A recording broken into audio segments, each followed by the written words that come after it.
ప్రత్యామ్నాయ ప్రభుత్వాన్ని సరళిని బద్దలు కొట్టి దక్షిణాదిన తన కోటను నింపుకోవడానికి అధికార బీజేపీ కష్టపడుతుంది.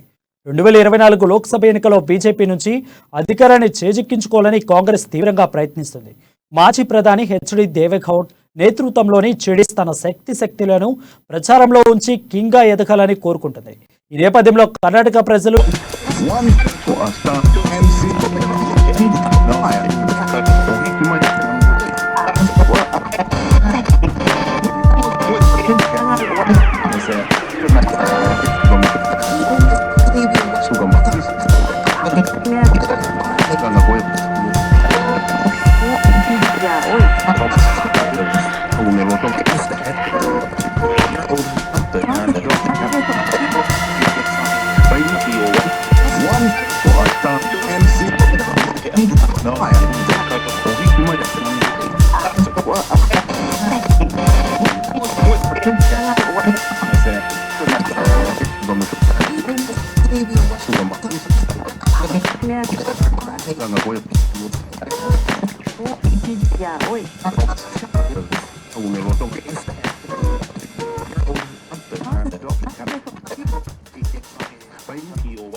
బుల్టెలో బ్రేకింగ్ చూస్తున్నాం. కర్ణాటక ఎన్నికల ప్రచారానికి నేటితో తెరపడనుంది.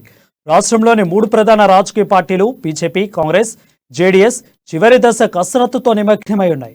పోలింగ్ ముగియడానికి 48 గంటల ముందు బహిరంగ ప్రచారం ముగుస్తుంది. అందుకు తగ్గట్టుగానే నేడు సాయంత్రం 6 గంటలకు బహిరంగ ప్రచారానికి తెరపడనుంది.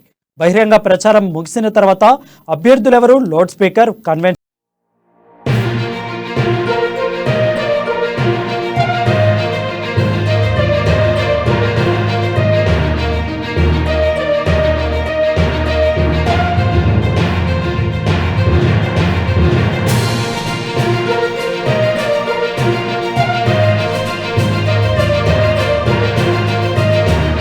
ప్రత్యామ్నాయ ప్రభుత్వాల సరళిని బద్దలు కొట్టి దక్షిణాదిన తన కోటను నిలుపుకోవడానికి అధికార బీజేపీ కష్టపడుతుంది.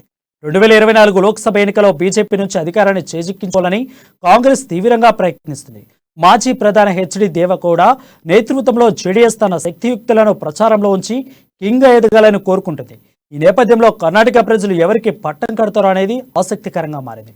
దీనిపై మరింత సమాచారం మా బ్యూరో చీఫ్ కృష్ణమూర్తి లైవ్ ద్వారా అందిస్తారు. కృష్ణమూర్తి, చెప్పండి. Thank you Varun. కర్ణాటకలో గడిచిన 20 రోజులుగా సాగుతున్నటువంటి హోరాహోరీ ఎన్నిక ప్రచారం ఈ రోజుతో ముగినుంది. రేపు సాయంత్రం వరకు కొంత వెసులుబాటు ఉన్నప్పటికీ ప్రధాన పార్టీలన్నీ కూడా ఈ రోజు ఎన్నికల ప్రచారాన్ని ముగించేందుకు సన్నాహాలు చేస్తా ఉన్నాయి. అక్కడ ఎన్నికల ప్రచారం ముగించుకున్న అనంతరమే ప్రియాంక గాంధీ హైదరాబాద్కు రానున్నారు. ఈ కర్ణాటకలో జరిగేటువంటి ఎన్నికల్లో హోరాహోరీ పోరు సాగుతుండడం మనకి ఇప్పటి వరకు వచ్చేటువంటి సర్వేలు తెలుస్తా ఉన్నాయి. ఈ సర్వేలలో ముఖ్యంగా కాంగ్రెస్ పార్టీ కాస్త ముందంజలో ఉంది. బీజేపీ కాంగ్రెస్ పార్టీని వెనక్కు వేసేందుకు కొంత ప్రయాణం చేసిందన్న స్పష్టత అయితే వచ్చింది. ఈ ఎన్నికల్లో బీజేపీ జాతీయ నాయకత్వం పూర్తి స్థాయిలో తన శక్తియుక్తులను ఒక్కి ప్రచారాన్ని చేపట్టింది. ప్రధానమంత్రి నరేంద్ర మోడీతో పాటు అమిత్ షా, బీజేపీ జాతీయ అధ్యక్షుడు నడ్డాతో పాటు మిగతా కేంద్ర మంత్రులు, రాష్ట్ర స్థాయి నాయకులు, వివిధ రాష్ట్రాలకు చెందిన కీలక నేతలు, ముఖ్యులు అందరూ కూడా కర్ణాటకలో మోహరించి ప్రచారాన్ని దాదాపుగా 20 రోజుల పాటు కోరెత్తించారు. అదే స్థాయిలో అంటే ఏఐసిసి అధ్యక్షుడిగా ప్రస్తుతం ఉన్నటువంటి మల్లికార్జున ఖర్గే సొంత రాష్ట్రం కర్ణాటక కావడంతో ఇక కాంగ్రెస్ పార్టీ కూడా ఎన్నికల ప్రచారాన్ని అత్యంత ప్రతిష్టాత్మకంగా తీసుకున్నా ఉన్నది. ఎన్నిక గెలుపునే ప్రధాన ధ్యేయంగా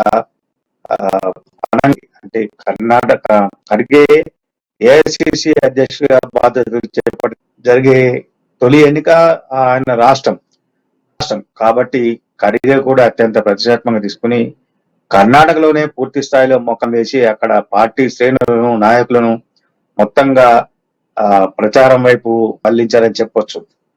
మొత్తంగా చూస్తుంటే బీజేపీ, కాంగ్రెస్ లు హోరాహోరీగా తలపడుతుంటే తాను కూడా రంగంలో ఉన్నానని జేడీఎస్ కూడా కొంత ప్రచారాన్ని ముమ్మరం చేసింది. అయితే కుమారస్వామితో పాటు మాజీ ప్రధాని దేవగౌడ తదితరులు కూడా తమ పార్టీ ఉనికిని కర్ణాటకలో చాటేందుకు కొంత ప్రయత్నం చేశారు. వీటితో పాటు చిన్న చిరుగా పార్టీలు ఉన్నప్పటికీ పోటీలో అక్కడక్కడ కొన్ని నియోజకవర్గాల్లో ఆయా పార్టీలు ప్రభావం చూపినట్టుకి మొత్తంగా చూస్తుంటే కాంగ్రెస్ బీజేపీ మధ్య ప్రచారం హోరాహోరీగా సాగుతుంది. పోటీ కూడా చాలా ఉద్విగ్నంగా మారిందని చెప్పొచ్చు. ఎక్కడ ఏ నియోజకవర్గంలో ఏ పార్టీ ఎప్పుడు ముందుంటుంది, ఎలా ముందుంటుంది, అందుకు సంబంధించిన అంశాలు ఏంటని అనేక సర్వే సంస్థలు కూడా తేల్చెప్పాయి. అయినప్పటికీ ఆ సర్వేలను ఆయా పార్టీలు ఎప్పటికప్పుడు తోసిపుచ్చుతూనే విజయావకాశాల మీద నమ్మకం పెట్టుకొని పనిచేస్తామని అందుకు సంబంధించినటువంటి మొత్తంగా కాంగ్రెస్ పార్టీ కూడా కొంత ముందుకు వెళ్తుందని చెప్పొచ్చు. మొత్తంగా చూస్తుంటే కాంగ్రెస్ పార్టీ కర్ణాటకలో పాగా వేస్తుంది అన్న సర్వేల సారాంశం మనకు చెప్పని